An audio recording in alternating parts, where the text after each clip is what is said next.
կան ընտրությունների հետ կապված եւ Եվրոպական միությունը աջակցելու է այդ սպառնալիքները հաղթահարելու, այնտեղ եթե չեմ սխալվում 15 միլիոնի մասին է խոսքը եւ այլն, եւ դրա շրջանակներում աջակցել, որպեսզի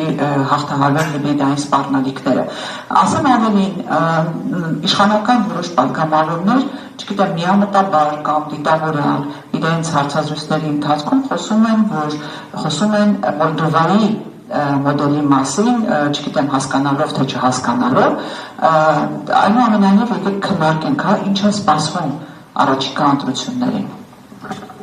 Բարի, նախ շնորհակալ եմ նման ձևաչափով եւ օրակարգով քննարկում նախաձեռնելու համար։ Ցավոք սրտի, այո, մենք հայտնվել ենք արտաքին մարտահրավերների թատերաբեմում եւ կարծում եմ մենք բոլորս պետք է այդ հարցադրումը հնչեցնենք, ու վերջը հասցնենք մեր հասարակությանը։ Արդյոք մեզ համար ընդունելի է, որ արտաքին մարտահրավերներն են ձևավորում Հայաստանում իրավիճակը, եւ արդյոք ժամանակը չի անցնելու այն իրականությամբ, երբ Հայաստանը կընդունի ձևաչափների, բայց ինչպես ընդունել այդ մարտահրավերներն ու ներազդեցությունը։ Այս տարի, գալիք տարի 2026 թվականը հիրավի գնահատման բախտորոշիչ է լինելու, թե մեր ազգի եւ թե մեր պետականության հետագա ընթացքի համար։ Որովհետև, ինչպես իրավացիորեն նշեցիք, հիմա օրակարգում մի իրավիճակի ենք առերեսվել, երբ մեր իշխանությունը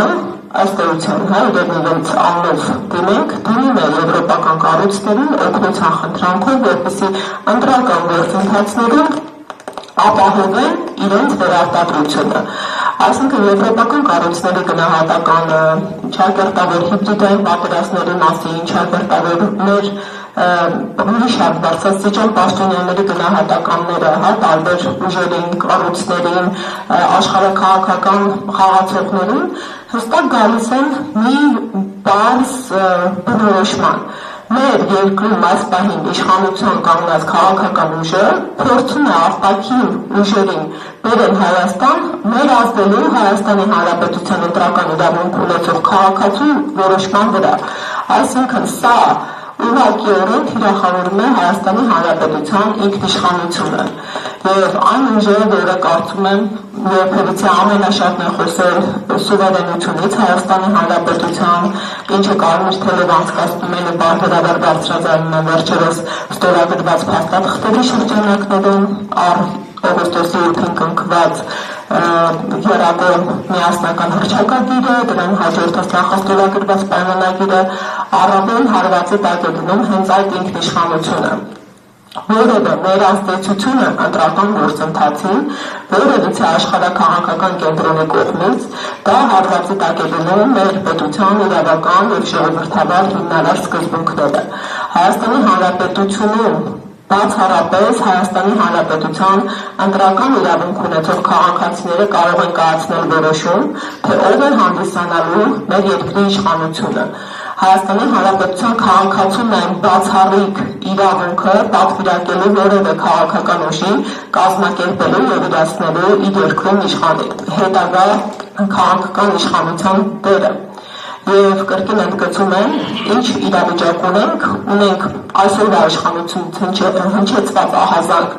իբրև թե չակերտավոր ասենք հիբրիդային պատերազմ, ինչպես գործընկերս իրավացիորեն նշեց, որ այդ հիբրիդային եզրույթի ներքո իրենք ինչ ուզում տեղավորում են, ինչ ուզում են, դա հանրությանը մոլորեցնելու ամենալավ հնարքները իրենք գտել են, որովհետև քաղաքացին չի հասկանում, ինչ ասել է հիբրիդային պատերազմ, իրենք իրենց նորությունը չեն տվել մինչ օրս գեթ մեկ օրինակ բերել այդ հիբրիդային պատերազմի դրսևորման։ Իսկ երբ անորոշ պոպուլիստական տերմինաբանություն են բերում, հիմա ես որպես Հայաստանի Հանրապետության քաղաքացի, որպես ակտիվ հանրային գործիչ,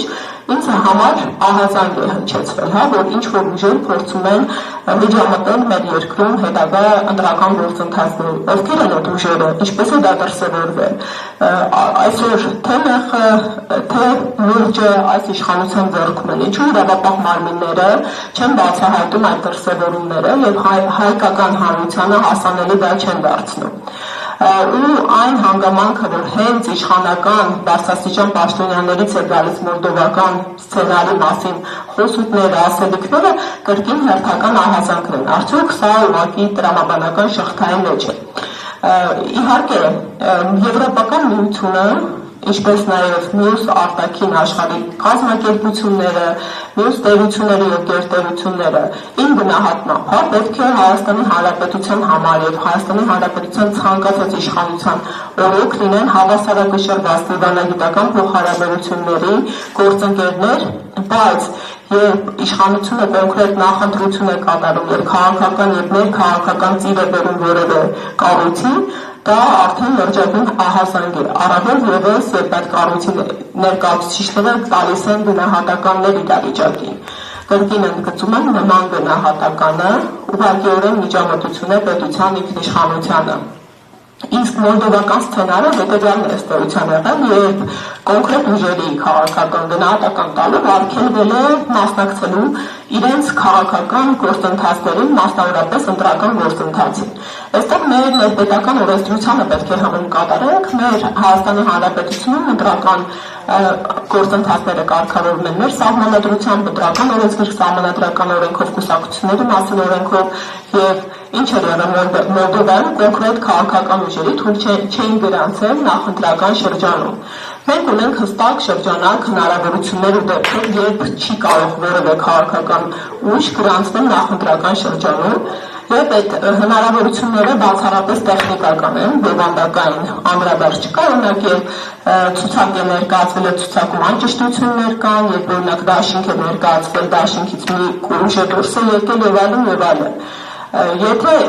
այսպիսի խոսունքը մոլդովական օրինակը բերելը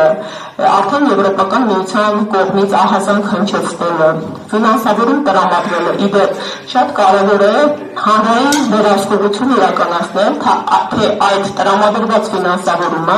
ինչպես է բաշխվելու։ Սա պետք է լինի մեր հանրության եւ հատկապես հանրային վերահսկողություն իրականացնող ակտիվ քաղաքացիական հասարակության առաջնային օրակարգերից։ Այս պայմանությամբ հաստատված հայտարարություն կա, որ Հայաստանի Հանրապետության իշխանությունը տրամադրվում է բավականին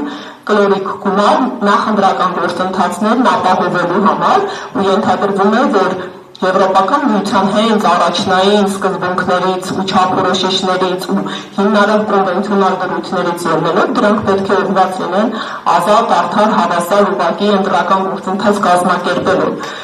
Ու մեր արդեն առավել ակտիվ հասարակությանը ստանձնում դերը վերահսկվելու, թե ինչ ուղղությամբ են այդ գումարները ծախսվել։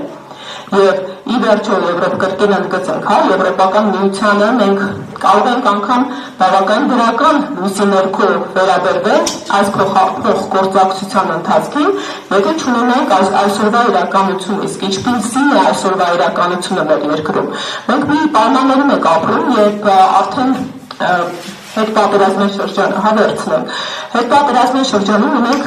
բազմաթիվ տասնյակներ, եթե ընդհանուր թվականակով հաշվենք են հարյուրյակը գերազանցող քաղբանտարկյալներ։ Այսօրվա դրությամբ Հայաստանի Հանրապետությունում 4 սրբազան հայեր են ապօրինաբար ազատազրկված, այսօրվա Հայաստանի Հանրապետության մեծանուն բարերարը ազատազրկված, այսօրվա Հայաստանի Հանրապետությունում երբ աշխարհաքաղաքական այդպիսի փոխգործակցության պայմանները ընդհանուր ստորագրվում են եռակողմ հռչակագիր ըստ էության, թե արևմուտքը, ինչ ոչ նաև ռուսական կողմը հայ-ադրբեջանական հարաբերությունների համակարգման ուղղված գործողություններ են կատարում, դեռ մենք ունենք ռազմագերիներ Ադրբեջանում։ Եվ այդ ուղղությամբ, որը պետք է առաջին նախաքայլը եւ նախապահանջը լիներ Հայաստանի Հանրապետության իշխանությունների կողմից, այսպես կոչված ճակերտավոր խաղաղության հնթարաջ, այսպես կոչված հենասյունային սկզբունքների կոչման կատարածման ընթരാճ մենք չենք տեսնում որևէ շոշափելի քայլ եւ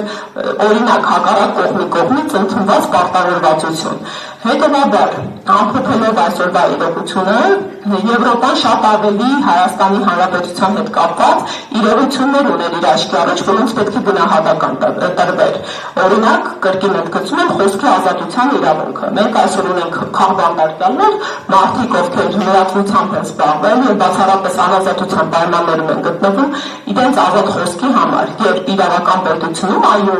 եթե դու շրջանցում ես խոսքի ազատության սահմանները, դիմացի կողմը օրենքի եւ իրավունքի եղանակներով կարող է հասնել արդարադատության, օրինակ սրբարտության եւ իրավունքի հիմքով դատի տալով դիմացին, այլ ոչ թե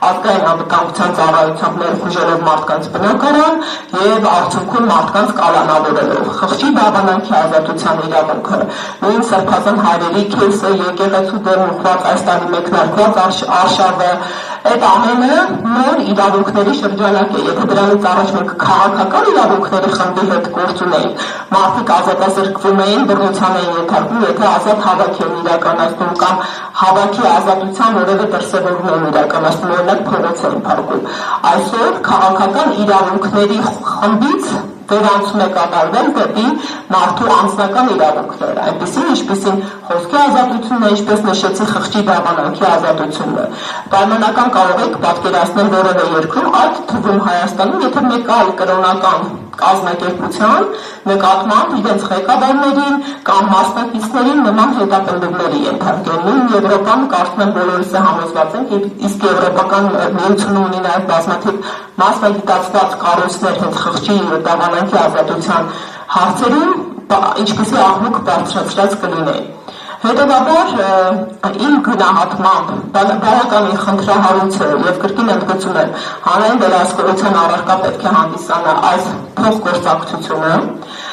Իմ գնահատմամբ արտաքին ներազդեցությունը եւ միջամտությունները Հայաստանի Հանրապետության ներքաղաքական կյանքին թույլատրելիության սահմանները անցել են, հենց դրա առաջին վառ օրինակը մեր սահմանադրական փոփոխություններն են, որովհետեւ այսօր Հայաստանի իշխանությունները Քավնիցի հանուն արդարության ասենք այո եկած պահից ի վեր այս քաղաքական ուժը ունեցել է սահմանադրական փոփոխությունների օրակարգ, բայց արդեն 2 տարի է Ադրբեջանի ղեկավարի թելադրանքով եւ օրակարգով մեկնարկել են նոր սահմանադրության ընդունման օրակարգ, իսկ ինչու նոր, որովհետեւ միայն նոր սահմանադրության պարագայում իրենք հնարավորություն կունենան փոփոխելու մեր սահմանադրության նախաբանը, որը ըստ էության թիրախում է։ Եվ 7 տարի ունենալով օրակարգում սահմանադրական փոփոխություններ, մենք կետ 1 թղթին դրված հոդված դեռ չենք տեսել։ Ինչ են անում, ինչ են պատրաստում անել, ասենք ավելին պատասխանատուն այս գործընթացի հայտարարեց, որ իրենք պատրաստում են անգամ շրջանցել հայեցակարգի պատրաստումը նախագծումը եւ հրապարակումը եւ անմիջապես սահմանադրության տեքստ են հրավիրելու։ Իսկ այսօրվա իշխանության ներկայացուցիչները իրեն գործող վարչապետի իրենց վերջին կուսակցության վարչության նիստում հայտարարեցին, որ եթե 2026 թվականին ստանան մեր հանրության վստահության քվեն, իրենց առաջնային օրակարգային հարցերից լինելու է մեր սահմանադրության փոփոխումը եւ նոր սահմանադրության ընդունումը, ինչպես օգոստոսի 8-ին Ամերիկայի Միացյալ Նահանգներում ալով էր ասել, հա, տնային աշխատանքի իրականացումը։ Եվ կարծում եմ սա լրջագույն ահազանգ մարտահրավեր է, որովհետև հրաժարվում է մեր հիմնարար փաստաթղթերից եւ ում համար շատ կասկածելի եւ մոտ սահմանադրության տեքստի հрамցնումը կարող է հետագայում հանդիսանալ Հայաստանի Հանրապետության որպես միավորի, որպես պետականության գոյության հետագա հարցը, ինչը ակնհայտորեն հակառակորդ պետությունները աշխարհի մակարդակում բարձրացնելու են։ Ինչ ունենք այսօրվա դրությամբ ունենք իրավիճակ, երբ այս գործընթացների համատեքստում սահմանազատման հայտնի կանոնակարգի ընդունման համատեքստում սահմանադրական դատարանը գնահատական տվեց նաև մեր անկախության հռչակագրին, իսկ անկախության հռչակագիրը դա պետության ծննդյան վկայականն է, անհերքելի, անսակարկելի փաստաթուղթ է, որին շատ նուրբ լուծում տալով իրավական մեր հիմնադիր նախահայրերը հողում են կատարել մեր սահմանադրության նախաբանում։ Ամփոփելով խոսքս ասեմ, որ նախընտրական շրջանում, քանի որ դիմացում ըստ նախնական հաշվարկների հունիսի 7-ին կայանալու է 2026 թվականի ազգային ժողովի համապետական հերթական ընտրությունները, ցանկացած միջամտությունը արտաքին ուժերի կողմից, ցանկացած անհասկանալի եւ տեխնիկական հիմնավորման խոչընդոտումները ներքին իրավասու մարմինների կողմից արդեն հենց ինքնին որակվելու են որպես կեղծիք նախընտրական գործընթացում։ Եվ ես լիահույս եմ, որ մասնագիտացված կառույցները եւ մեր ներքին լսարանը համարժեք արձագանք կտան այդ գործընթացներին։ Շնորհակալ եմ։ Շնորհակալություն Տիկին Մելոյան, այո, շատ կարևոր հարց եք բարձրացնում, դա հանրային վերահսկողությունն է, մենք պետք է հասկանանք, թե հսկայական գումար